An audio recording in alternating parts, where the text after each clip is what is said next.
نحمدہ ونصلی علی رسولہ الکریم اما بعد فاعوذ باللہ من الشیطان الرجیم بسم اللہ الرحمن الرحیم رب اشرح لی صدری ویسر لی امری واحلل عقدۃ من لسانی یفقہوا قولی رب زدنی علما اللہم فقہنا فی الدین اللہم انی اسألک علما نافعا ورزقا طیبا وعملا متقبلا اللہم انفعنا بما علمتنا وعلمنا ما ينفعنا وزدنا علما آمین یا رب العالمین۔ السلام علیکم ورحمۃ اللہ وبرکاتہ۔ آج کا جو ہمارا ٹاپک ہے اس میں دو امپورٹنٹ ٹاپکس کور کیے گئے ہیں، ٹھیک ہے۔ ایک تو محرمات کے بارے میں بات ہوتی ہے کہ ہمارے محرم کون کون ہیں،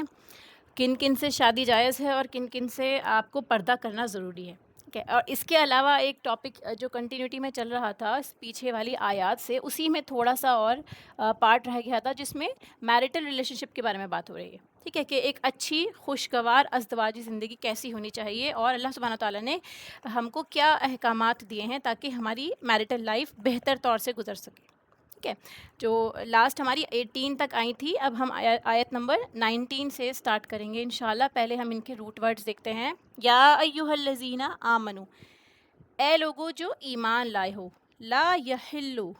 نہیں ہے حلال، ٹھیک ہے، نہیں ہے حلال یعنی حلال نہیں ہے، جائز نہیں ہے۔ یحلو جو ہے ہمیں پتہ ہے حلال کسی بھی چیز کی حرمت اور حلت ہوتی ہے، ٹھیک ہے۔ حلال ہے یعنی تمہارے لیے جائز نہیں ہے، لکم تمہارے لیے، ان ترثوا کہ تم وارث بن جاؤ۔ واو را سا اس کا روٹ ہے، وراثت بھی اسی سے آیا ہے، ٹھیک ہے۔ تم وارث بن جاؤ، یہ جائز نہیں ہے تمہارے لیے۔ کن کے وارث بن جاؤ؟ النساء، عورتوں کے، ٹھیک ہے۔ کرہن زبردستی، کراہت بھی اسی سے بنا ہے، کرہن کسی چیز پہ جبر کرنے کے لیے، زبردستی کسی چیز کو اختیار کرنے کے لیے استعمال ہوا ہے، یعنی تم عورتوں کے زبردستی وارث نہ بن جاؤ۔ ولا تعضلوہن، اور نہ تم روکو انہیں۔ تعضلوہن عین ضاد لام اس کا روٹ ہے، مجبور کرنے کے لیے استعمال ہوتا ہے، کسی کو روکنے کے لیے استعمال ہوتا ہے، ٹھیک ہے۔ تو فرمایا کہ نہ روکو تم انہیں، لتذہبوا، تاکہ تم لے جاؤ، یعنی تم لے کے جا رہے ہو کن کو؟ ہنہ کو، عورتوں کو، ببعضی بعض ما آتیتموہن، جو دیا تم نے انہیں، یعنی تم اس چیز سے ان کو نہ روکو، نہ لے کے جاؤ۔ کیا چیز نہ لے کے جاؤ؟ جو تم نے ان کو دیا، جو تم نے انہیں عطا کیا، ٹھیک ہے، جو بھی چیز تم نے ان کو دی ہے۔ یہاں پہ مراد ہے کہ جب ڈیورس اگر کسی کا ہو رہا ہوتا ہے، کوئی طلاق لے رہا ہوتا ہے، اس سچویشن میں اس کے بعد میں جو بھی مرد عورت کو گفٹ دیتا ہے یا جو تحفے تحائف ہوتے ہیں، کسی بھی طرح کا کوئی ایسی چیز جو عورت کی ملکیت میں آ جاتی ہے، اس کو آپ طلاق کے وقت میں واپس نہ لیں، اس چیز کا حکم آیا ہے۔ الا ان یاتینا بفاحشۃ مبینہ، اسپیشلی دیکھیے مہر کی طرف بھی اشارہ ہے۔ الا مگر، ان یاتینا کہ یہ کہ یاتینا وہ آئیں، یعنی وہ ارتکاب کریں، وہ اٹیمپٹ کریں، بفاحشۃ بے حیائی کو، فاحشہ کو، یعنی وہ عورتیں فاحشہ کام کرتی ہیں یا پھر وہ کھلی بے حیائی میں ملوث ہیں یا وہ بے وفائی کرتی ہیں، تو اس سچویشن میں کیا کرنا ہے؟ دیکھیے مبینہ بھی لکھی ہے، کھلی کھلی، یعنی کھلی کھلی وہ بے حیائی کر رہی ہیں، آپ کے سامنے آ چکا ہے یا باقی کے لوگوں کے سامنے بھی آ چکا ہے، اس سچویشن میں آپ کو کیا کرنا ہے؟ تب آپ لے سکتے ہیں۔ وعاشروہن بالمعروف، اور گزر بسر کرو ان کے ساتھ۔ عاشروہن عشرہ سے بنا ہے، عین شین اور را اس کا روٹ ہے، ٹھیک ہے۔ عشرہ 10 کے لیے استعمال ہوتا ہے، 10 کی کاؤنٹنگ کے لیے عشرہ، ٹھیک ہے۔ تعداد کی کثرت کی طرف اشارہ ہے یہاں پہ۔ عشیرہ کنبے اور قبیلے کو بھی کہا جاتا ہے، اور معاشرہ بھی اسی سے بنا ہے، یعنی سوسائٹی جہاں زیادہ لوگ جمع ہوتے ہیں۔ تعداد کی کثرت، بالمعروف معروف طریقے سے۔ فَإِن كَرِهْتُمُوهُنَّ، پھر اگر تم ناپسند کرو انہیں، فَعَسَىٰ، تو ہو سکتا ہے، یعنی کچھ عورتیں ہیں جن کو تم ناپسند کرتے ہو، جو مرد ہے، جو شوہر ہے، وہ ناپسند کرتا ہے اپنی بیوی کو کہ اس کے ساتھ رہے، فَعَسَىٰ، تو ہو سکتا ہے، ان تکرہوا شیئا، کہ تم ناپسند کرو ایک چیز کو، وَيَجْعَلَ اللَّهُ فِيهِ خَيْرًا كَثِيرًا، اور کر دے اللہ تعالیٰ اس میں بھلائی بہت سی، تمہارے لیے اس میں بہت سی بھلائی اللہ تعالیٰ ڈال دے، یعنی اس عورت کے روپ میں تمہیں بہت سی بھلائیاں نصیب ہو جائیں۔ وَإِنْ أَرَدْتُمْ، اور اگر ارادہ کرو تم، ٹھیک ہے، ارادہ کرنا، اردتم چاہنا، کسی چیز کا ارادہ کرنا، استبدالا بدلنے کا، ٹھیک ہے۔ با دال اور لام اس کا روٹ ہے بدلنا، یعنی تم طلب کرتے ہو بدلنا، تم چاہتے ہو کہ تم اس عورت کو بدل دو، زوجن ایک بیوی کو، مکان زوجن دوسری بیوی کی جگہ، ٹھیک ہے، یعنی تم ایک کی جگہ دوسری بیوی لانا چاہتے ہو، دوسری شادی کرنا چاہتے ہو، اس کو پہلی والی کو ریپلیس کرنا چاہتے ہو۔ وآتیتم احداہن، اور دے دیا ہو تم نے ان میں سے کسی ایک کو قنطارن، ڈھیروں مال، یعنی تم اپنی بیوی کو ڈھیروں مال دے چکے تھے مہر میں ہو یا ویسے بھی، فلا تأخذوا منہ شیئا، اور تم دوسری شادی کرنا چاہتے ہو تو تم پہلی بیوی سے چاہے تم نے ڈھیروں ڈھیروں مال کیوں نہ دیا ہو تم واپس نہیں لے سکتے اس میں سے کچھ بھی۔ اتأخذونہ بہتانا و اسما مبینا، کیا تم لوگے اسے، یعنی کیا تم لگاؤ گے کہ عورت کے اوپر بہتان اور پھر تم اس سے مہر واپس لوگے، بہتانن، ٹھیک ہے، بہتان لگا کر، ٹھیک ہے، کسی چیز کے اوپر بہتان لگانا، آپ اس چیز کے اوپر الزام لگا رہے ہیں کسی بھی طریقے کا، آپ نے غلط الزام لگا کے اس سے غلط بیانی کر کے وہ مال چھیننا چاہا، تو بہتان ایک ایسا الزام ہوتا ہے جسے سن کر انسان حیران ہو جائے، آنکھیں کھلی کی کھلی رہ جائیں، کوئی تصور بھی نہ کر سکے۔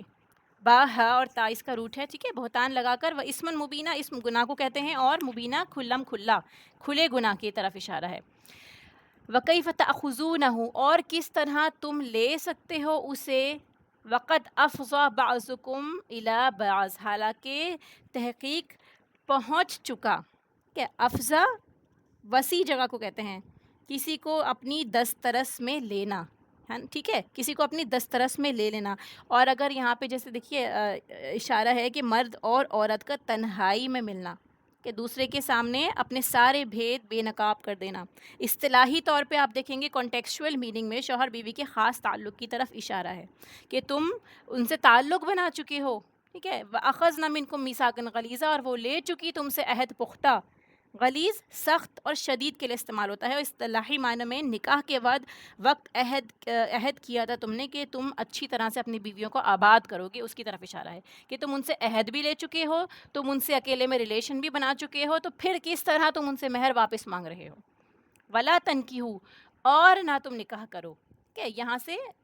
منع ہو گیا ہے، دیکھیں نکاح کرنے کا، یعنی تم نکاح نہیں کر سکتے، یہ تمہاری محرمات ہیں جو تم پر حرام ہیں ان سے شادی کرنا، ماں نکاح، جن سے نکاح کر چکے،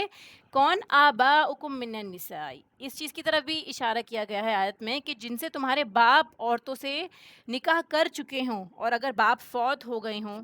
اس کے بعد جو ان کی عورتیں پیچھے رہتی ہیں ان سے نکاح کرنا، ہو سکتا ہے وہ آپ کی مطلب دوسری مدر ہو، یعنی آپ کی جو ماں ہے، سگی ماں تو obviously کوئی نکاح نہیں کرنا چاہے گا، تو باپ کی جو بیوی ہوگی، پہلی بیوی دوسری بیوی جو بھی ہوگی، اس سے بھی نکاح کرنے کو منع کیا گیا ہے، الا ما قد سلف، مگر جو تحقیق گزر چکا، یعنی جو پریکٹس ہسٹری میں ہو چکی ہے، پہلے لوگ کر چکے وہ کر چکے اب آگے اس کے کرنے کی اجازت نہیں ہے۔ انہ کان فاحشۃ و مقتا، یہ کیا ہے، بے شک یہ ہے کام بے حیائی کا، یہ بہت بے حیائی کا کام ہے، ٹھیک ہے، سننے میں بھی برا لگ رہا ہے کہ انسان نے اپنی ماں سے نکاح کیا، خواہ وہ ماں اس کی سگی نہیں تھی لیکن پھر بھی وہ باپ کی منکوحہ تھی۔ مقتن کیا چیز ہوتی ہے، میم قاف تال اس کا روٹ ہے، ایسی چیز جو شدید بغض اور دشمنی کا سبب بنے، سخت نفرت اور بیزار کن چیز، ٹھیک ہے، قابل نفرت بات ہے یہ، وسع سبیلا، اور بہت ہی برا راستہ بھی ہے۔ حرمت علیکم امہاتکم، اور حرام کر دی گئی تم پر امہات، تمہاری مائیں، و بنات، بنت کی جمع ہے، ٹھیک ہے، بیٹیاں تمہاری، و اخواتکم، اور بہنیں تمہاری، اختن کی جمع اخوات، اخت ایک بہن اور اخوات بہنیں، عماتکم، عمتن ہوتی ہیں پھپھیاں، و خالاتکم، اور خالائیں تمہاری، و بنات الاخی، اور بیٹیاں بھائی کی، و بنات الاختی، اور بیٹیاں بہن کی، ٹھیک ہے، اس میں کوئی ورڈ ایسا مشکل نہیں ہے، یہ سارے ٹرمز بہت کامنلی یوز ہوتے ہیں۔ امہاتکم، اور وہ مائیں، اللاتی، جنہوں نے ارضعنکم، دودھ پلایا تمہیں، ٹھیک ہے، ارضعنکم، رضاعت کیا چیز ہوتی ہے، دودھ پلانے کی طرف اشارہ ہے، را زواد اور عین اس کا روٹ ہے، رضاعت، دودھ پلایا تم کو، ان عورتوں سے بھی تم نکاح نہیں کر سکتے جو تمہاری رضائی مائیں ہیں، ٹھیک ہے، وَأَخَوَاتُكُم مِّنَ الرَّضَاعَةِ، اور وہ بہنیں جو تمہاری رضاعت سے ہوئی ہیں، یعنی جن ماؤں نے تمہیں دودھ پلایا ہے، تمہاری سگی مائیں نہیں تھی، ان کی اور بھی بچیاں ہوں گی، بیٹیاں ہوں گی، ان سے بھی تمہارا نکاح جائز نہیں ہے، وہ بھی تمہاری رضائی بہنیں ہیں۔ وَأُمَّهَاتُ نِسَائِكُمْ، اور مائیں تمہاری بیویوں کی، یعنی تمہاری ساسیں، ان سے بھی، وَرَبَائِبُكُمُ اللَّاتِي، اور ربیبہ، ربائب کیا چیز ہوتی ہے، ربیبہ، ربیبہ جو ہوتی ہے، میں آپ کو انشاءاللہ اس کو تفسیر میں بتاؤں گی، ربیبہ تمہاری بیویوں کی بیٹیاں، یعنی جو تم نے کسی اور بیوی سے شادی کری، یعنی تم نے جس عورت سے شادی کری اس کی پہلے سے ہی دوسرے ہسبینڈ سے کوئی بیٹی تھی، تو وہ تمہاری بیوی کی بیٹی ہے، اس سے بھی تم شادی نہیں کر سکتے، وہ ربیبہ کہلائے گی۔ اللاتی فی حجورکم، وہ جو تمہاری گودوں میں ہیں، یعنی وہ چھوٹی بچیاں، اسپیشلی ان کی طرف بھی اشارہ ہے، دیکھیں چھوٹی بچیاں ہیں، تم نے ان کو اڈاپٹ کر لیا ہے، تمہاری بیوی جب سے تمہارا نکاح ہوا اس عورت سے، تو اس کی بیٹی آبویسلی اب تمہارے انڈر ہے، تمہاری کسٹڈی میں ہی ہے، تو وہ چھوٹی کی طرف اشارہ ہے اسپیشلی یہاں پہ، کہ جو وہ گودوں میں ہیں۔ من نسائکم، تمہاری بیویوں میں سے، اللاتی دخلتم بہن، جن سے تم نے دخول کیا، یعنی یہ بھی کنڈیشن انہی بیویوں پہ آئے گی جن سے نکاح کے بعد تم نے دخول کر لیا، تمہارا ریلیشن ہو گیا، ٹھیک ہے، ان کی جو بیٹیاں ہیں ان سے شادی نہیں ہو سکتی، لیکن ایک کنڈیشن اور ہے، فَإِن لَمْ تَكُونُوا دَخَلْتُمْ، اگر ان عورتوں سے جن کی وہ چھوٹی بیٹیاں ہیں پہلی شادی سے، اگر ان عورتوں سے تمہارا اکیلے میں ریلیشن نہیں ہوا اور اس سے پہلے ہی تمہارا طلاق ہو جاتا ہے، تم ان کو چھوڑ دیتے ہو، اس سچویشن میں تم اگر اس بچی سے شادی کرنا چاہتے ہو تو تم کر سکتے ہو، اگر وہ شادی کے لائق ایج ہے اس کی، یعنی مطلب اوبویسلی کوئی 1-2 سال کی بچی سے تو شادی نہیں کرے گا، ٹھیک ہے، یعنی وہ بچی تھوڑی بڑی ہوگی، 6-7 سال، 8 سال، 10 سال، جتنی بھی ایج ہوگی، اگر اس سے شادی کا ارادہ ہے تو اسلامی روح سے وہ جائز، یعنی وہ حرام نہیں ہوگی۔ فلا جناح علیکم، اللہ کی طرف سے آ گیا ہے کہ تم پر کوئی گناہ نہیں اس سچویشن میں۔ وحلائل، کہ حلائل بیویاں، حلائل کیا چیز ہوتی ہے؟ حلیلہ کی جمع ہوتی ہے، حلہ یحلو، حلیلہ کا مطلب ہے رہنا، قیام کرنا، اترنا، تو بیوی بھی اپنے شوہر کے ساتھ رہتی ہے، اس لیے بیوی کو بھی حلیلہ کہا جاتا ہے، اور حلائل بیویاں۔ ابنائکم، تمہارے بیٹوں کی، وہ جو الذین من اصلابکم، تمہاری پشتوں سے ہے، یعنی تمہاری سگی اولاد، اس کی جو بیوی ہے تو اس سے بھی شادی نہیں ہو سکتی، یعنی سسر کی اپنی بہو سے شادی نہیں ہو سکتی، وہ بھی اس کے محرم میں آتا ہے۔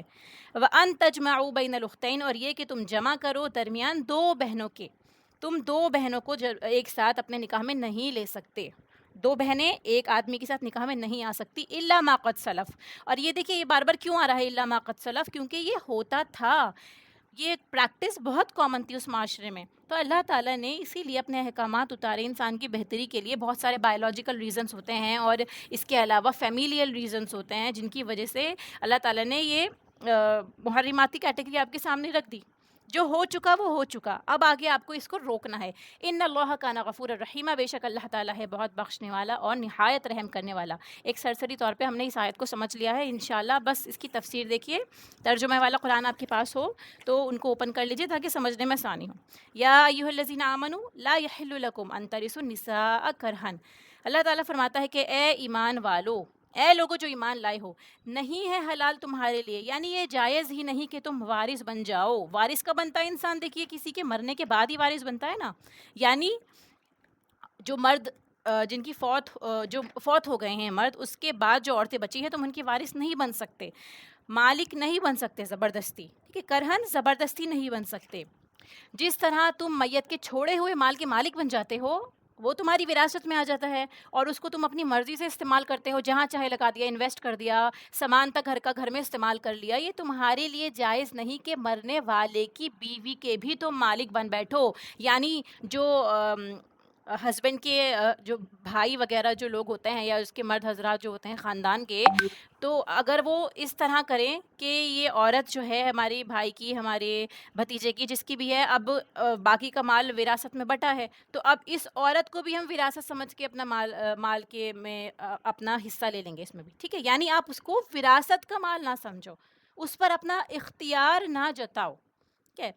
عورتوں کو مال کی طرح اپنی ملکیت میں کیوں نہیں لیا جا سکتا؟ کیونکہ وہ انسان ہے، ان کے ساتھ غیر جاندار چیزوں کی طرح ٹریٹ نہیں کیا جا سکتا، وہ آزاد ہے، اپنی مرضی کی مالک ہے، عقل والی ہیں، سوچ والی ہیں، اپنے لیے فیصلہ خود کر سکتی ہیں، اب تم پر اختیار نہیں کہ تم اپنا جبرن ان کو اپنے انڈر لو، ٹھیک ہے۔ جس طرح عورت طلاق کے بعد آزاد ہو جاتی ہے، اسی طرح شوہر کے مرنے کے بعد جب وہ اپنی عدت پوری کر لیتی ہے تو وہ آزاد ہے، وہ جہاں چاہے جا سکتی ہے، شوہر کے وارثوں کی ملکیت نہیں بن سکتی۔ اس آیت میں ہمیں کلیئر یہ سمجھ میں آ رہا ہے جو میسج ہے، ٹھیک ہے۔ اب دیکھیے دور جاہلیت کی طریقوں پر بھی نظر ڈالنی چاہیے کہ ہم یہ بات آج کل کی سوسائٹی میں اگر نہیں بھی دیکھ رہے تو کیوں نہیں دیکھ رہے؟ کیونکہ اللہ تعالیٰ نے اس دور میں یہ آیت نازل کر دی تھی، جس کے بعد نسل در نسل یہ ہم لوگوں کے کسٹم سے نکلتی چلی گئی۔ پہلے یہ سب ہوا کرتا تھا، سوتیلے بیٹے ماں سے نکاح کر لیا کرتے تھے، یہ انتہائی ظلم و ستم اور جبر کی کیفیت تھی، جسے اسلام نے آ کر منع کیا کہ تم عورت کی وارث نہیں بن سکتے، شی از ناٹ یور پراپرٹی، ٹھیک ہے۔ یا پھر پہلی صورت یہ ہوتی ہے کہ شوہر کے مرنے کے بعد اسے میکے ہی نہیں جانے دیتے تھے، اسے دوسری شادی ہی نہیں کرنے دیتے کہ تم اسی گھر میں رہو گی، یہیں پہ ہی رہو گی، ٹھیک ہے، تمہیں اسی گھر میں رکنا ہے، اور اس کے حصے میں مال بھی نہیں آنے دیتے تھے، اس کا اپنا مال ہوتا تو وہ بھی ہڑپ کر لیا کرتے تھے، تو جو ان کا ہے اس کے بھی تم وارث نہیں، یعنی جو عورت کا مال ہے اگر وہ رک بھی رہی ہے تب بھی وہ مال اسی کا ہے، تم اس کی بھی وارث نہیں ہو، نہ اس عورت کے وارث ہو، وہ ان کا حق ہے، انہیں کو دو، اور نہ ہی تم انہیں گھر میں بند رکھ سکتے ہو، وہ اپنے گھر جا سکتی ہیں جہاں چاہے جا سکتی ہیں، جس سے چاہے نکاح کر سکتی ہیں، ٹھیک ہے۔ عام حالت میں ایک اور صورت بھی ہے عورتوں کے وارث بننے کی، وہ کیا ہے؟ دیکھیے، عورت کا نکاح اس کی مرضی کے بغیر زبردستی کر دینا، حالانکہ اس جگہ اس کا نکاح کرنا پسند نہیں ہے کہ ابھی ہمارے بھائی کی امانت ہے یا اگر ہماری بہو ہے، اب ہماری مرضی ہم جہاں چاہے نکاح کر دیں، ہمارے بیٹے کی ڈیتھ ہو گئی ہے، تو یہ بھی وارث بننا ہوا، اس کی بھی اسلام اجازت نہیں دیتا۔ تو سبحان اللہ، آپ یہ دیکھیے اللہ تعالیٰ نے کس طرح عورتوں کے رائٹس کو پروٹیکٹ کیا ہے، اور پھر ہم لوگ فیمنزم کے پیچھے پڑیں کہ اسلام زبردستی کرتا ہے عورتوں کے اوپر۔ اللہ تعالیٰ فرماتا ہے نہ تم روکو ان کو سختی سے روکنا، ٹھیک ہے، سختی سے روکنا، عزل سختی سے روکنے کے لیے ہوتا ہے، تنگ کرنے کے لیے، مجبور کرتے ہوئے، تو انہیں مجبور نہ کرو کہ تم لے جاؤ بعض جو تم نے ان کو دے رکھا ہے، یعنی جو تم نے دیا ہے، مہر دیا ہے، تحفے تحائف دیے ہیں، پراپرٹی ان کے نام ہے، مال مکان جو بھی ہے، شادی کے بعد بہت کچھ عورت کے نام ہو جاتا ہے یوزلی، ٹھیک ہے، پھر بنتی نہیں ہے تو طلاق کی انسان سوچنے لگتا ہے، اگر ہسبینڈ ابھی الائیو ہے، اس سچویشن میں اگر آپس میں نہیں بنی میاں بیوی کی، اور عورت کو بہت ساری چیزیں ملی ہوئی ہیں، پراپرٹی اس کے نام ہو گئی ہے، مہر اچھا خاصا آپ نے دیا تھا، جو بھی چیز تھی، پھر آپ نے کیا سوچا کہ اب یہ میری اس عورت سے نہیں بن رہی، سارا مال میں واپس لینا چاہتا ہوں تو اس کو طلاق دے دیتا ہوں، ٹھیک، اس خیال سے آپ نے اس کو طلاق دیا، تو اللہ تعالیٰ فرماتا ہے کہ تم واپس نہیں لوگے اس کو کوئی بھی چیز، چاہے تم اس کو طلاق دے دو۔ ہاں، خلا پر ہے اگر اس سچویشن میں تو معاملہ الگ ہے، اگر خلا عورت مانگتی ہے، ڈیمانڈ کرتی ہے تو اسے اپنا مال یعنی اسے مہر واپس دینا ہوگا، تو اس سچویشن سے روکا جا رہا ہے کہ تم عورتوں کو لالچ میں یا مال واپس لینے کے چکر میں طلاق نہیں دو گے، یا تم نے کسی بھی وجہ سے طلاق دے دی تو تم مال واپس نہیں مانگو گے، ٹھیک ہے، اس کلیئر سمجھ میں آیا نا؟ اب بعض بھی اس سے اگر جو مطلب فرمایا کہ اللہ تعالیٰ نے کہ اس میں سے تم کچھ بھی نہیں لے سکتے، ہاں یہ اور بات ہے کہ وہ کھلی ہوئی برائی کریں، ٹھیک ہے، قرآن میں یہ بھی آتا ہے کہ اگر تم قنطار ڈھیر و مال بھی دے چکے ہو تو بھی تمہیں حق نہیں کہ اس میں سے کچھ لو، صرف یہ سچویشن ہے، اس سچویشن میں اجازت ہے کہ وہ فاحشہ کا ارتکاب کرتی ہیں، کھلی برائی، زنا کرتی ہے۔ فاحشہ کیا چیز ہو گئی ہے؟ دیکھیں، اگر آپ مرد کے حوالے سے دیکھیں گے، عورت اور مرد جو کہ میاں بیوی ہیں، اس سچویشن میں اس فاحشہ کا یعنی برائی کا کیا مطلب ہوا؟ اوبویسلی زنا ہوا، ٹھیک ہے، یا پھر عمل قوم لوط بھی اس کے اندر آ گیا جو ہم نے پچھلی کلاس میں پڑھا تھا، یا زبان درازی کرنا، گالی گلوچ کرنا، شوہر کو اس کا حق نہ دینا، اس کے ساتھ بدتمیزی کرنا، بد تہذیبی کرنا، یہ ساری چیزیں فاحشہ کے اندر آئیں گی، کہ آپ نے کیا کیا؟ کھلی ہوئی برائی کر رہی ہیں آپ ہسبینڈ کے ساتھ، کھلم کھلا بے حیائی ہے یہ، ٹھیک ہے، کہ آپ اتنی زبان درازی کر رہی ہیں کہ مطلب دیکھیے، ایک لڑائی ہوتی ہے، ایک لمٹ میں لڑائی ہوتی ہے جس میں آپ کو پتہ ہے کہ انڈرسٹینڈنگ ہوگی، بات ختم ہو جائے گی، لیکن اللہ تعالیٰ نے آپ کو پتہ ہے مرد کو بہت حق دیا ہے، مرد کو قوام بھی بنایا ہے، وہ بہت سچویشن میں آپ کا پروٹیکٹر بھی ہے، آپ کو پرووائڈ بھی کر رہا ہے، تو اسی لیے اس چیز کا دھیان رکھنا ہے کہ عورت کی طرف سے یہ نشوز نہ ہو جائے، نشوز کہ آپ مرد کو اس کا حق نہیں دے رہی، وہ آپ سے حق ڈیمانڈ کر رہا ہے، آپ حق نہیں دیتی ہیں، اور شوہر کو یہ پتہ چل جائے کہ بیوی زنا کی مرتکب ہوئی ہے اور کسی اور مرد کے ساتھ اس کے تعلقات ہیں، وہ برداشت ہی نہیں کر سکتا اس کے ساتھ رہنا، اب وہ خود طلاق دیتا ہے اس کو، تب بھی لیکن دیکھیے یہاں پر کیا بتایا کہ وہ مال واپس نہیں لے سکتا، اور اگر بیوی ایسا غلط کام کرتی ہے تو شوہر کو اجازت ہے کہ بیوی کو دیا ہوا مال وہ واپس لے لے، اگر یہ جو سچویشن آئی ہے نا، دیکھیے کہ اور کھلی ہوئی برائی اور بے حیائی کرتی ہے، ان کے ساتھ اچھے طریقے سے بود و باش رکھو، ٹھیک ہے، یعنی آپ کیا کر سکتے ہیں؟ دیکھیے، کوشش تو کرنی ہے آپ کو کہ آپ اس عورت کو تھوڑا سا ایڈوائز کریں، سمجھائیں، اکیلے میں بات کریں کہ کیا پریشانی ہے اس چیز کی،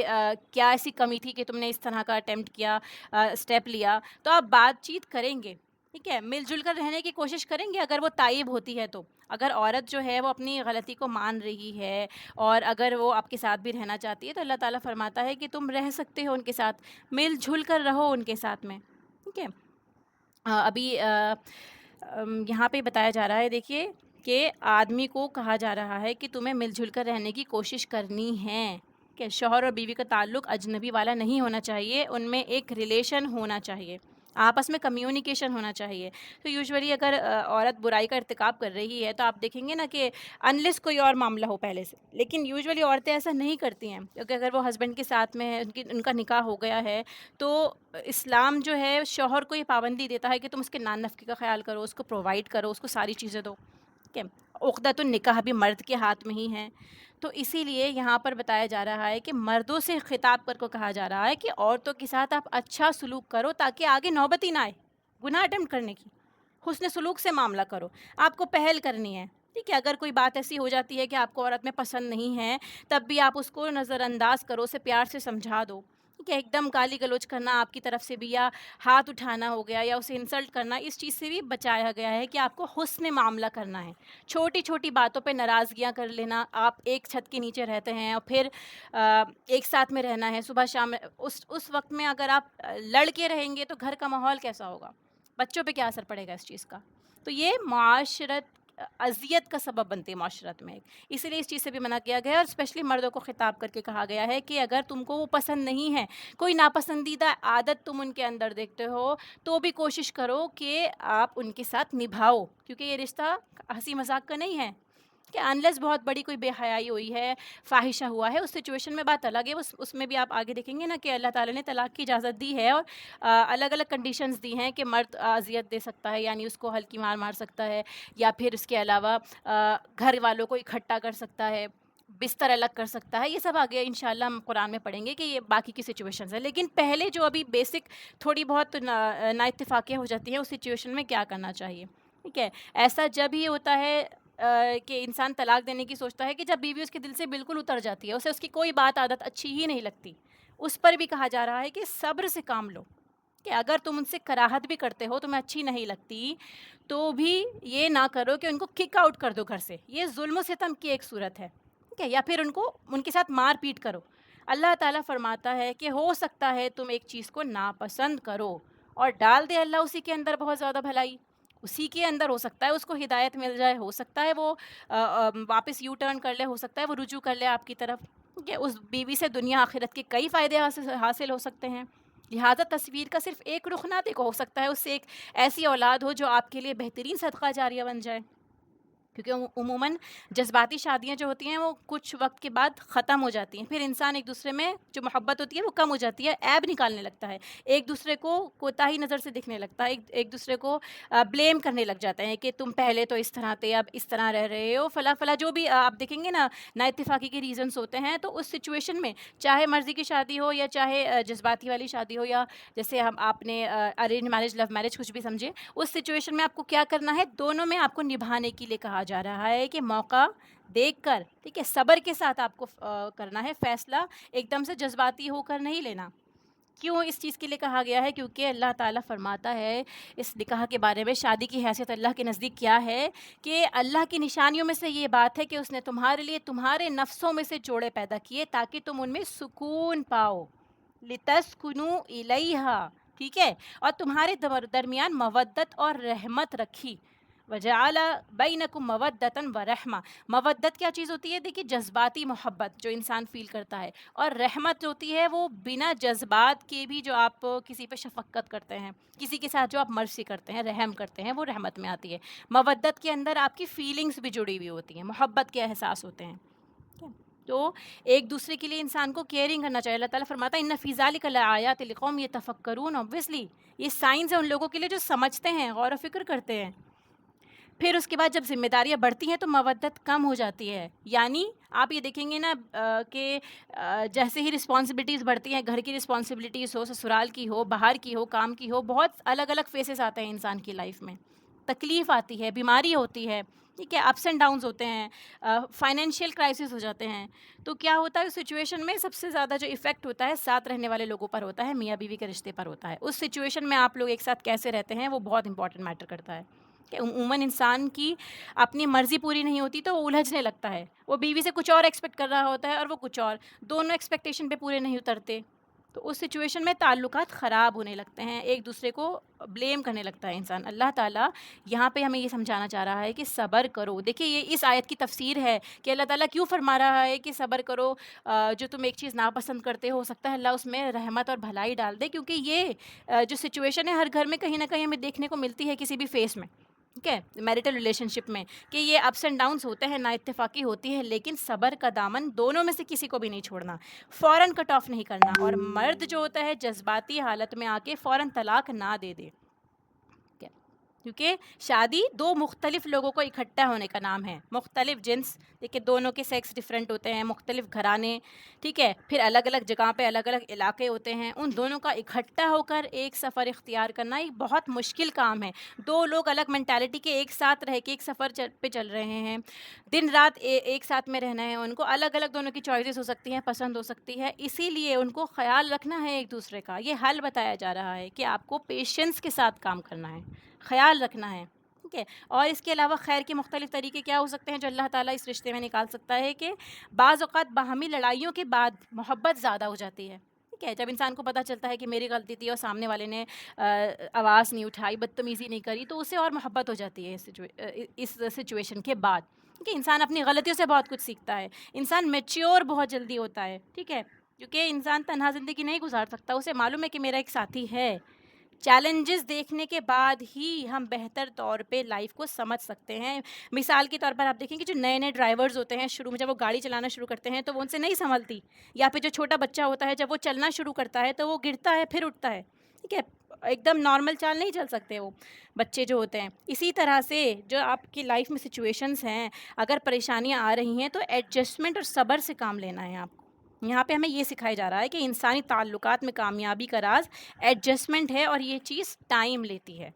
اور اللہ تعالیٰ فرماتا ہے تکلیف کے ساتھ آسانی ہے۔ حدیث مبارکہ میں آتا ہے مومنوں میں سب سے کامل وہ شخص ہے جس کے اخلاق اچھے ہوں، اور تم میں سے بہترین وہ ہیں جو اپنی بیویوں کے حق میں بہترین ہوں، ٹھیک ہے، سب سے بہترین وہ شخص ہے جو اپنی بیوی کے ساتھ سب سے زیادہ بہترین ہے۔ پھر آیا دیکھیے کوشش کے باوجود بھی اگر نہیں بن رہی ہے آپس میں تو کیا کرنا ہے۔ آپ نے ساری کوششیں کری ہیں، ایفرٹس ڈالے، لیکن سامنے سے نہیں ہو رہی ہے، سچویشن حل نہیں ہو رہی ہے، آپ کے بس میں نہیں ہے، یا لڑائیاں بڑھتی جا رہی ہیں،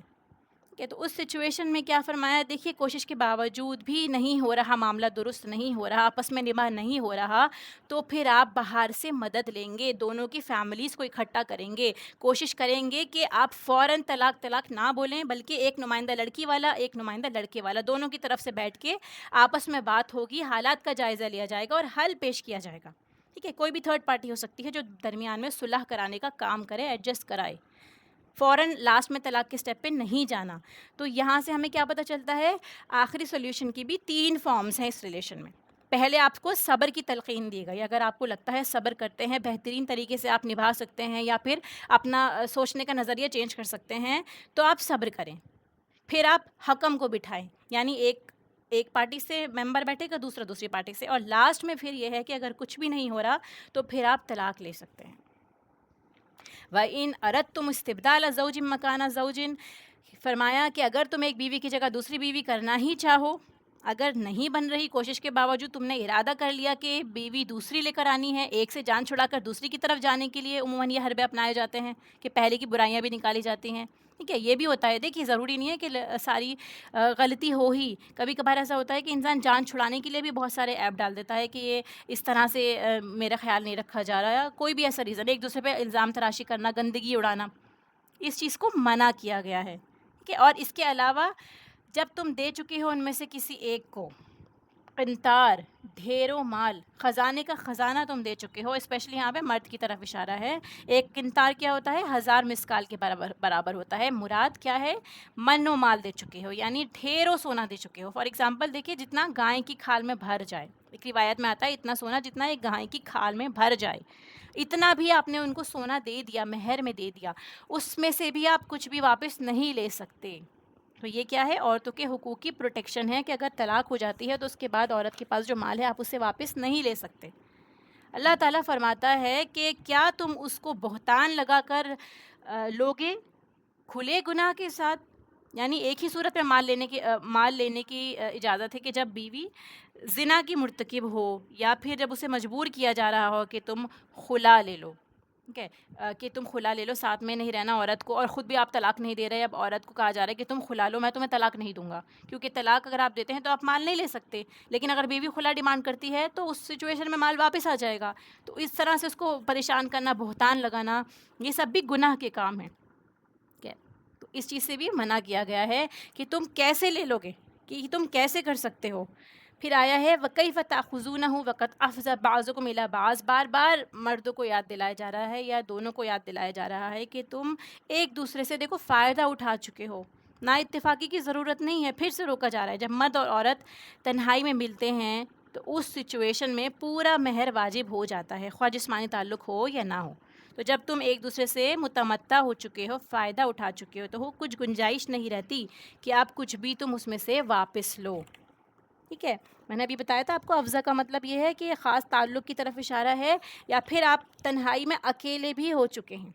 ٹھیک ہے، عورت اور مرد کا تنہائی میں ملنا، اس سچویشن کو بھی افضا کہا جاتا ہے. اور اس کے بعد فرمایا کہ وَأَخَذْنَا مِنْكُمْ مِيثَاقًا غَلِيظًا، کہ تم ان سے مضبوط عہد و پیمان لے چکے ہو. ٹھیک ہے، تو آپ اپنی بیوی سے وعدہ کرتے ہیں کہ میں تمہارا خیال رکھوں گا، حقوق ادا کروں گا، تو اس چیز کی طرف اشارہ ہے کہ وہ عورتیں تم سے پکا وعدہ لے چکی ہیں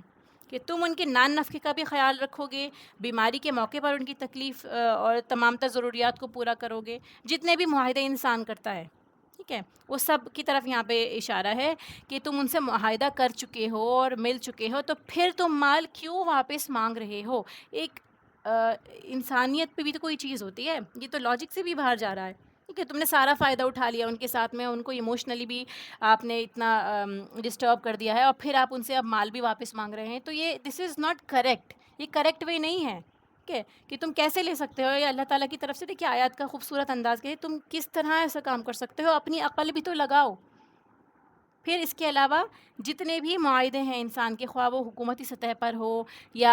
آپ آپس میں بزنس کرتے ہوئے کر رہے ہیں، ایک دوسرے سے آپ لکھ لیتے ہیں معاہدے تحریری، ان سب میں سے سب سے پکا جو ہوتا ہے وہ نکاح کا معاہدہ ہوتا ہے. نکاح کا جو جوڑ ہوتا ہے، عقدۃ النکاح کہا جاتا ہے نا، عقدہ گرہ کو کہتے ہیں، کیونکہ باقی وعدوں میں گواہی نہیں ہوتی ہے، گواہ نہیں بنائے جاتے یوزولی. مالی معاملات میں گواہی مینڈیٹری نہیں ہے، سجسٹڈ ہے. ٹھیک ہے، قرض کے معاملے میں ہم نے پڑھا کہ لکھوا لیا کرو، لکھوا لینا چاہیے، کیونکہ اگر آپ نے نہیں لکھوایا نقصان ہو گیا تو آپ سزاوار ہیں. لیکن نکاح کے موقع پر دس از اے کنڈیشن کہ آپ کے لیے شاہد ہونے چاہیے، گواہ ہونے چاہیے، کیونکہ وہ ایک اسٹرانگ ریلیشن ہے. قرآن میں بھی آتا ہے کہ عہد کو پورا کرو، کیونکہ عہد کے بارے میں پوچھ ہونے والی ہے، تو اسی لیے اس سے بھی روکا گیا ہے. پھر اگلی آیت میں آتا ہے وَلَا تَنْكِحُوا مَا نَكَحَ آبَاؤُكُمْ. اب دیکھیے کس سے روکا جا رہا ہے، اس کی طرف آتے ہیں. نہ تم نکاح کرو جس سے نکاح کیا ہے تمہارے باپوں نے، یعنی تمہارے باپ دادا، آبا و اجداد، تمہارے نانا، سب اس کے اندر شامل ہوتے ہیں، کہ تمہارے جد، تمہارے باپوں نے، تمہارے بڑوں نے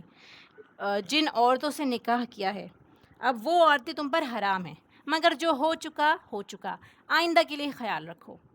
اسلامی معاشرے میں اصلاحات کی جا رہی ہیں، ایک کے بعد ایک قانونی حکم آ رہا ہے کہ آئندہ سے منع کیا جا رہا ہے، جو ہو گیا ہو گیا، یہ قانون آ گیا. دیکھیے اس میں قانون بتایا جا رہا ہے نا، اور عورتوں کے حقوق کے بارے میں بھی بتایا جا رہا ہے، جیسا ہمیں پتہ ہے سورہ نساء ہے، تو اسی لیے ان کے بارے میں معاشرتی معاملات کے بارے میں اسپیشلی بات ہوتی ہے کہ پچھلا جو ہے وہ ہو گیا، جو آپ نے اب کر دیا، آگے سے آپ کو نہیں کرنا.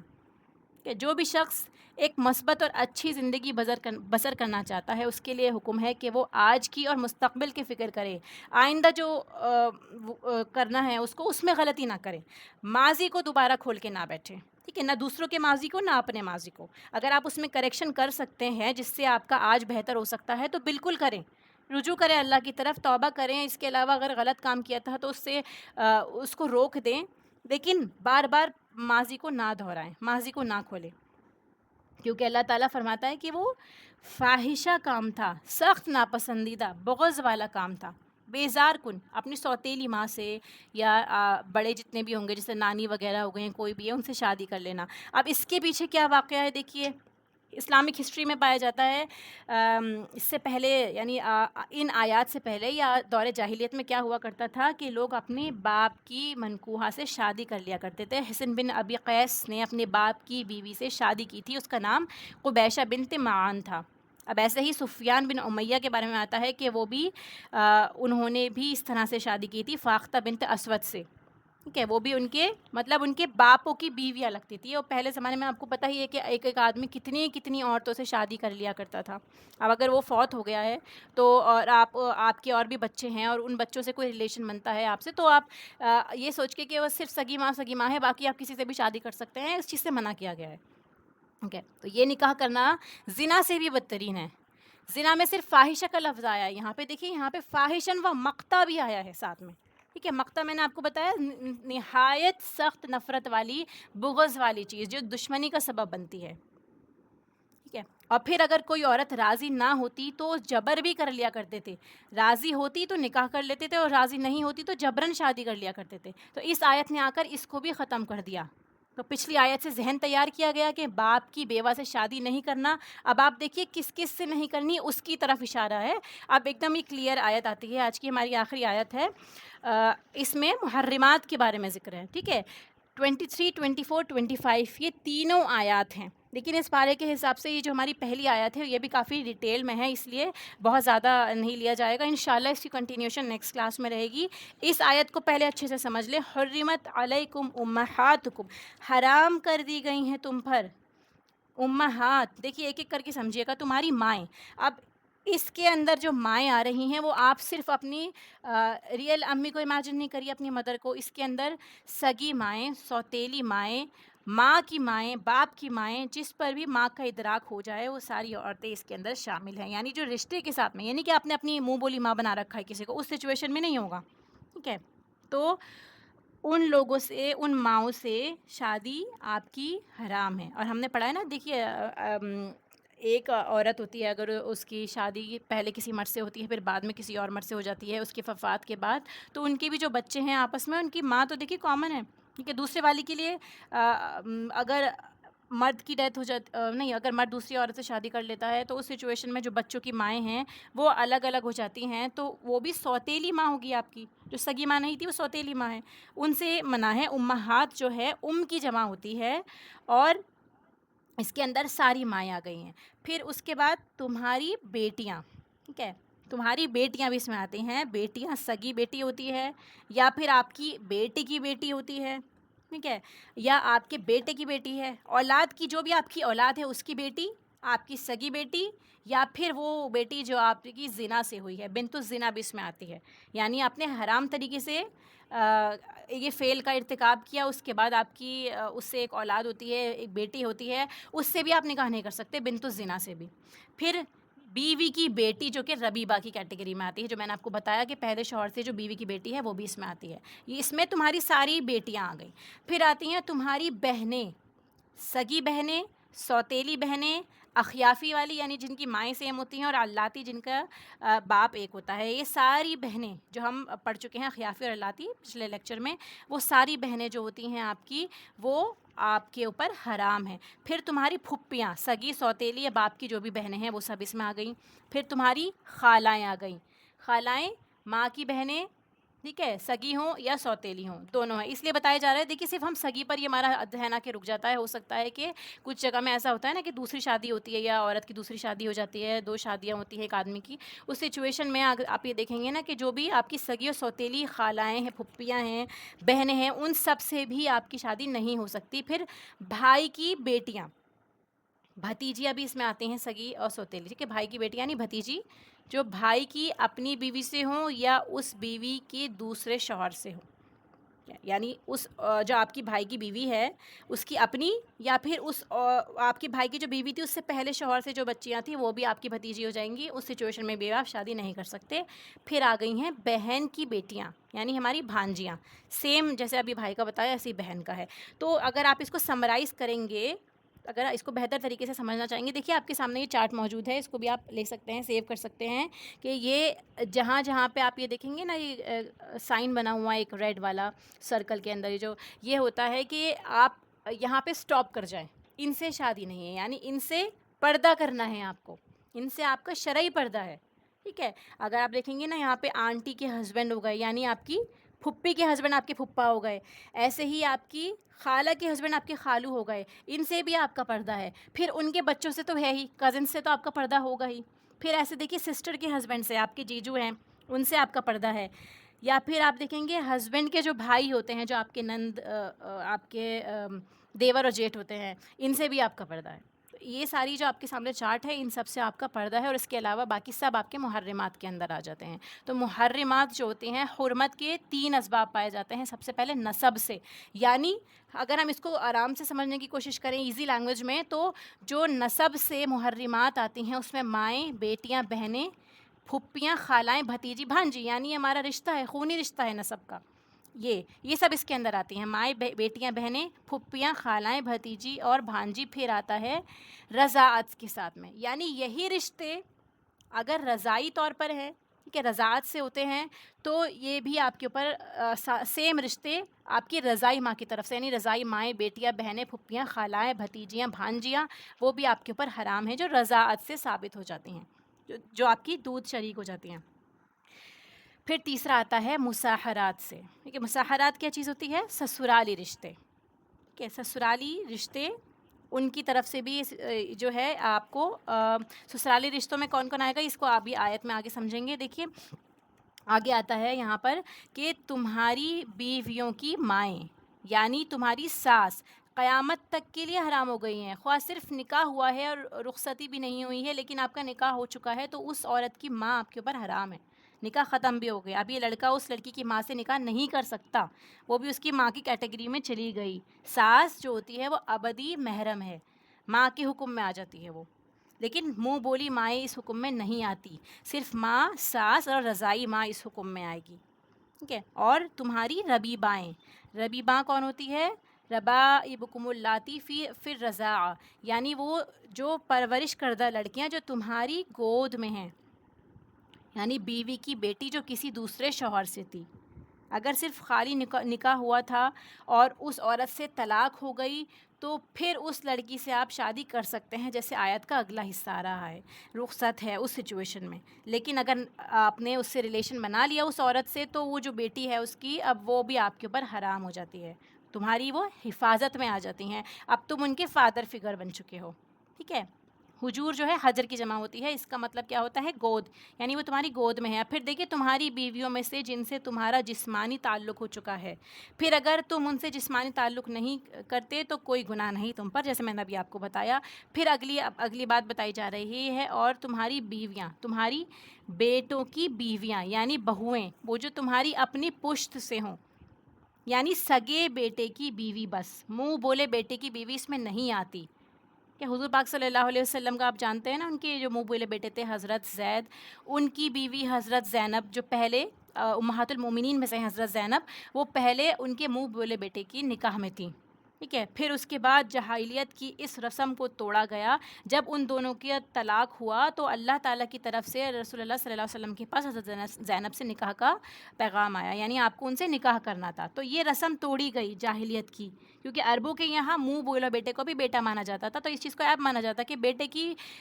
جیسے ہم نے یہاں پڑھا نا کہ بیٹے جو سلبی بیٹے ہیں ان کی بیویوں سے آپ نکاح نہیں کر سکتے، تو منہ بولے بیٹے کی بیویوں سے آپ نکاح کر سکتے ہیں. اس کو یہاں پہ کانسیپٹ کو کلیئر کیا گیا. ٹھیک ہے، جو 4 سسرالی رشتے کون سے ہو گئے؟ ساس آپ کی، پھر آپ کی بہو، پھر ربیبہ وہ بیٹی جو آپ کی بیوی کے پہلے شوہر سے ہوگی، اور اس کے علاوہ باپ کی منکوحہ، ان سے بھی آپ کا نکاح نہیں ہوگا. پھر 2 سگی بہنیں آ گئی ہیں یہاں پہ. ٹھیک ہے، 2 سگی بہنیں بھی آ چکی ہیں یہاں پہ. 2 سگی بہنیں یعنی ایک ساتھ 2 بہنوں کا نہیں جمع نہیں کر سکتے. اور اس کے علاوہ پھپھی، بھتیجی، خالہ، بھانجی بھی اس کے اندر آتی ہیں، ان سے بھی آپ اکٹھا نکاح نہیں کر سکتے. ٹھیک ہے،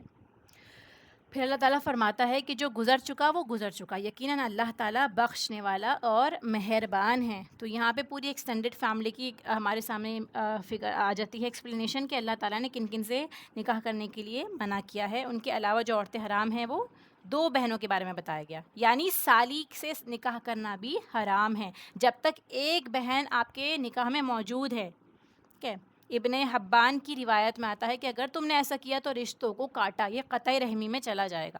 دو بہنوں سے اکٹھی شادی نہیں کرنی۔ ایک شخص تھا فیروز الدیلمی، جب وہ مسلمان ہوئے تو ان کی 2 بیویاں تھیں جو سگی بہنیں تھیں۔ آپ صلی اللہ علیہ وسلم نے فرمایا کہ تم ان کو اکٹھا نہیں کر سکتے، ایک کو علیحدہ کرو، یعنی ایک کو طلاق دینی ہے، صرف ایک کو رکھ سکتے ہو۔ تو حدیث مبارکہ سے پتہ چلتا ہے کہ خالہ بھانجی بھی اکٹھی نہیں رہ سکتی، ایسے پھپھی بھتیجی بھی نہیں رہ سکتی ہیں، ان کے لیے بھی منع ہے۔ اب بات آتی ہے دیکھیے رضاعت کی، تھوڑا سا رضاعت کے بارے میں سمجھتے ہیں۔ رضاعت کیا چیز ہوتی ہے اور کس سے ثابت ہو سکتی ہے؟ ٹھیک ہے، ابن عباس رضی اللہ تعالیٰ عنہ کی حدیث میں آتا ہے کہ جو عورتیں نسب کی روح سے حرام ہیں وہ رضاعت سے بھی حرام ہیں، جیسے ہم نے پڑھا۔ اور رضاعت کے لیے ایک عورت کی گواہی بھی کافی ہے، کہ ایک عورت آ کے بتاتی ہے کہ میں نے اس کو بھی دودھ پلایا ہے اور دوسری لڑکی کو بھی دودھ پلایا ہے، یعنی ایک عورت اگر گواہی دیتی ہے تو رضاعت کے معاملے میں اس کی گواہی ایک عورت کی بھی قبول کر لی جائے گی۔ حضرت عائشہ رضی اللہ تعالیٰ عنہا سے مروی ہے، آپ صلی اللہ علیہ وسلم فرماتے ہیں کہ رضاعت وہی معتبر ہے جو کم سنی میں بھوک بند کر دے۔ ٹھیک ہے، یعنی رضاعت بچہ دودھ پینے کی عمر میں ہو تبھی ثابت ہوتی ہے، اور اتنا پیے کہ پیٹ بھر جائے، جو جسم کی غذا بن جائے، یعنی بچے کا اس وقت کا پیٹ بھر گیا، اس نے اپنے آپ دودھ پینا چھوڑ دیا، اس سچویشن میں وہ ایک باری کاؤنٹ کی جائے گی، اتنا دودھ پینا ضروری ہے۔ پھر اس کے بعد دیکھیے آپ صلی اللہ علیہ وسلم یہ بھی فرماتے ہیں کہ ایک بار یا 2 بار دودھ چوسنے سے رضاعت کی حرمت ثابت نہیں ہوتی، 5 سے ثابت ہے، 5 دفعہ دودھ پینے سے رضاعت ثابت ہوتی ہے۔ پھر آپ خود پلاتے ہیں یا نکال کر آپ فیڈر میں ڈال کر پلاتے ہیں، جو بھی سچویشن ہے اس سے رضاعت ثابت ہو جائے گی جب وہ پیٹ بھر جائے گا۔ پینے کے طریقے سے فرق نہیں پڑتا، دودھ اس کے جسم میں جانا چاہیے بچے کے۔ پھر ایک یہ بھی بتائی جاتی ہے بات کہ 2 سال کی عمر جو رضاعت کی مانی جاتی ہے اسی کے اندر دودھ پلایا ہو تبھی رضاعت ثابت ہوتی ہے، یہ حدیث مبارکہ سے جمع ہے۔ اس کے علاوہ مختلف اقوال بھی ہیں، راجح قول یہ ہے، میں نے آپ کو وہ بتایا جو سارے زیادہ تر علماء کا موسٹلی علماء کا ماننا ہے، ٹھیک ہے، اس کے علاوہ سب کی مختلف رائے ہو سکتی ہے، لیکن جو راجح قول ہے وہ آپ کے سامنے موجود ہے حدیث مبارکہ کے ساتھ میں نے آپ کو بتایا۔ پھر اس سے لاسٹ میں یہاں پہ خلاصہ کرتے ہیں اس آیت کا کہ اللہ تعالیٰ نے انسان کی کچھ فطری خواہشات رکھی ہیں، ان میں ایک شہوانی خواہش ہے اس کی، جسے نکاح کے ذریعے پورا کیا جاتا ہے، اس کی تکمیل کے لیے اللہ تعالیٰ نے حلال راستہ بنایا۔ اب نکاح میں کچھ رشتوں کا خیال رکھنا چاہیے تاکہ قطع رحمی نہ ہو، آپسی بغض نہ بڑھے، جیسے ہم نے ان آیات میں پڑھا، نفرتیں نہ پیدا ہو جائیں، ٹھیک ہے، اور تقدس بھی برقرار رہے، کہ آپ کے گھر میں آپ کی بہنیں رہتی ہیں، مائیں رہتی ہیں، اگر نعوذ باللہ ان سے نکاح کی اجازت ہوتی ہے یا وہ آپ کے نامحرم میں آتی تو گھر میں رہنا کس طرح کا ہوتا؟ آپ یہ دیکھیں نا، باہر کے کلچرز میں آپ دیکھیں گے بہت کامن ہے یہ اٹیکس ہونا، یا آپ یہ دیکھیں گے یہاں پہ بھی بہت کامن ہو گیا ہے، ٹھیک ہے، بیٹی پہ اٹیک کرنا یا پھر اپنی بھانجی کے اوپر ریپ اٹیمپٹ کرنا، یہ ساری سچویشن کیوں ہو رہی ہے؟ کیونکہ انسان اللہ کے دیے ہوئے حدوں کو توڑ رہا ہے، تقدس برقرار نہیں رکھ رہا، اسی لیے اللہ تعالیٰ نے محرمات کی لسٹ دے دی، کیونکہ ان کا ہر وقت آپ کے آمنے سامنے ہونا رہتا ہے، ٹھیک ہے، اسی لیے انسان ان چیزوں سے شہوانی خواہشات سے بچا رہے گا، لہٰذا سے تمام رشتوں سے نکاح حرام کر دیا گیا جن سے قطع رحمی کا اندیشہ ہوتا یا جن سے تقدس پامال ہوتا، جیسے ماں بہن، ساس بہو وغیرہ، یہ سب۔ پھر دوسری حکمت یہ ہے کہ ایک گھر میں بھائی بہن ماں بیٹے ساتھ رہتے ہیں، ٹھیک ہے، عورتوں کو یہاں پہ بھی پروٹیکٹ کیا جا رہا ہے، اسی لیے اسی صورت کا نام النساء پڑا ہے، کہ عورتوں کو جو پروٹیکشن دی جا رہی ہے، جو ان کی تحفظات ہیں، وہ سب اس صورت میں جمع ہو گئے ہیں، ٹھیک ہے۔ اللہ تعالیٰ سے دعا ہے کہ اللہ تعالیٰ ہمیں بہترین طور پہ سمجھنے کی توفیق عطا فرمائے۔ اب ایک بار اس کی آپ تلاوت سن لیجئے۔ يا أيها الذين آمنوا لا يحل لكم أن ترثوا النساء كرها ولا تعضلوهن لتذهبوا ببعض ما آتيتموهن إلا أن يأتين بفاحشة مبينة وعاشروهن بالمعروف فإن كرهتموهن فعسى أن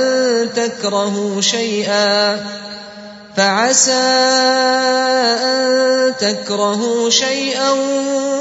ويجعل الله فيه خيرا كثيرا وَإِنْ أَرَدْتُمُ اسْتِبْدَالَ زَوْجٍ مَّكَانَ زَوْجٍ وَآتَيْتُمْ إِحْدَاهُنَّ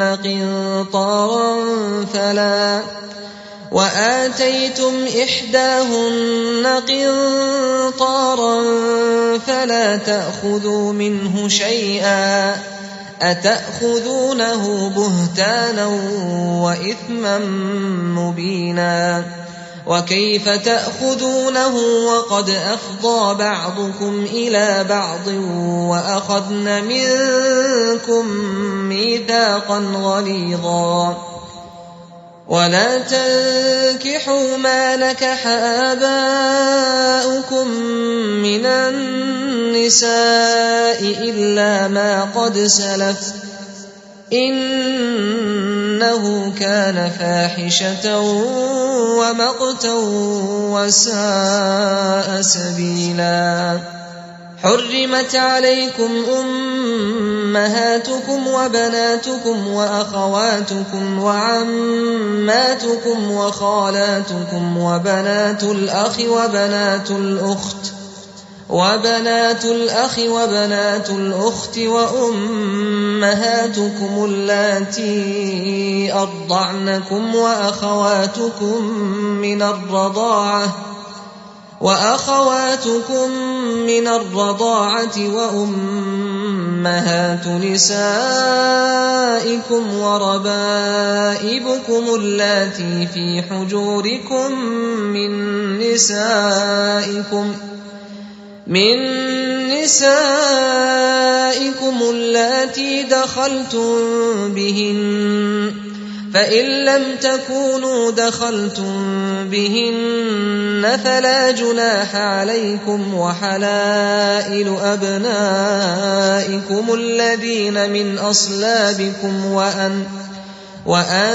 تجمعوا بين الأختين إلا ما قد سلف إن الله كان غفورا رحيما وآخر دعوانا الحمد لله رب العالمين سبحانك اللهم وبحمدك نشهد أن لا إله إلا أنت نستغفرك ونتوب إليك السلام علیکم ورحمۃ اللہ وبرکاتہ.